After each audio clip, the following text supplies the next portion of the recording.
बिहार सरकार ने केंद्र सरकार को एक प्रस्ताव भेजा था सहनी समाज को लेकर के, जिसमें बात कही गई थी कि बिहार में सहनी समाज को भी आरक्षण दी जाए, लेकिन केंद्र सरकार ने इसको जो है खारिज कर दिया है, जिसको लेकर के अब बिहार में राजनीति गर्म हो गई है। बता दें कि बिहार सरकार में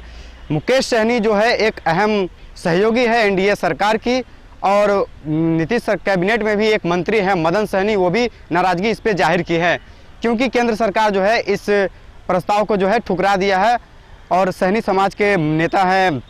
मुकेश सहनी और मदन सहनी ने ये कहा है कि सहनी समाज देश में हर जगह पिछड़ा हुआ है, किसी भी बड़े पद पे सहनी समाज का कोई व्यक्ति नहीं है, जिसको लेकर के हम लोगों ने इसलिए मांग की थी कि सहनी समाज को भी एससी में शामिल किया जाए, क्योंकि सैनिक समाज का भी विकास हो सके, सभी सहनी समाज के लोग भी बड़े पद पे जा सके। लेकिन केंद्र सरकार ने इसको अब खारिज कर दिया है। तो ये बड़ी खबर है आज के लिए, क्योंकि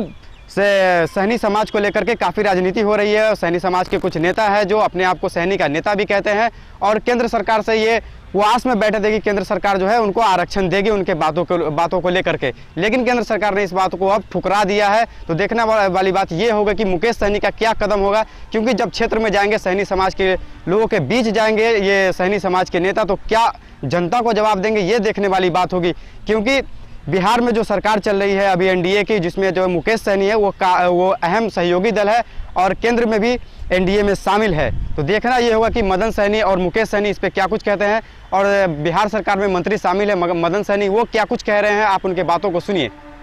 उसको रिजेक्ट कर दिया गया है, किस तरह से इसको देखते हैं आप? ये जानकारी हम लोग को 1 महीना पहले ही मिल चुकी थी कि जो बड़ी ही मेहनत से और खर्चा करके बिहार सरकार ने इथनोग्राफी रिपोर्ट के साथ अपनी अनुशंसा भारत सरकार को अनुसूचित जनजाति में शामिल करने के लिए, जो निषाद, बिंद, बेलदार, मुनिया आदि कई जाति हैं जो समाज में पिछड़े हुए हैं, उनको अनुसूचित जनजाति में शामिल करने के लिए भेजा गया था, परंतु भारत सरकार ने इसको रद्द कर दिया। हम लोग मांग करते हैं कि चूँकि इसके हम लोग सही हकदार हैं, हम आपको बताना चाहते हैं कि यह जनरल नॉलेज का भी विषय हो सकता है। बिहार ही नहीं बल्कि पूरे भारतवर्ष में इस समाज के आज तक कोई भी एक आईएएस प्रतियोगिता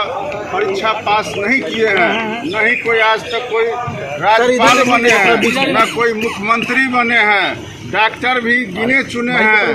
इंजीनियर भी गिने चुने हैं। इसलिए हम लोग को इसका सही हकदार हैं, इसका मांग हम लोग का सही है। हम लोग को अनुसूचित जनजाति में शामिल भारत सरकार को करना चाहिए। भारत सरकार ने जो फैसला किया है वह गलत है, उनको इस पर फिर से विचार करने की आवश्यकता है। आप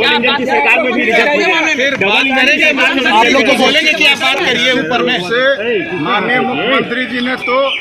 इसको आगे बढ़ाते हुए और अनुग्रह नारायण सिंह शोध संस्थान से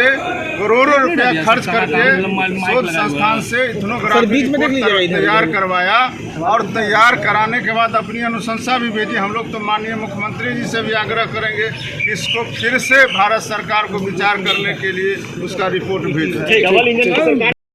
तो आपने सुना मदन सहनी के बातों को, जो कह रहे हैं कि केंद्र सरकार जो की है, जो एससी का मामला था उसको खारिज करके ये ठीक नहीं हुआ है, वो आगे भी इस लड़ाई को जारी रखेंगे और इसको लेकर के पैदल मार्च भी करेंगे, केंद्र सरकार के खिलाफ जो है मोर्चा खोलेंगे। और उन्होंने एक चेतावनी भरे लहजे में ये भी कह दिया है कि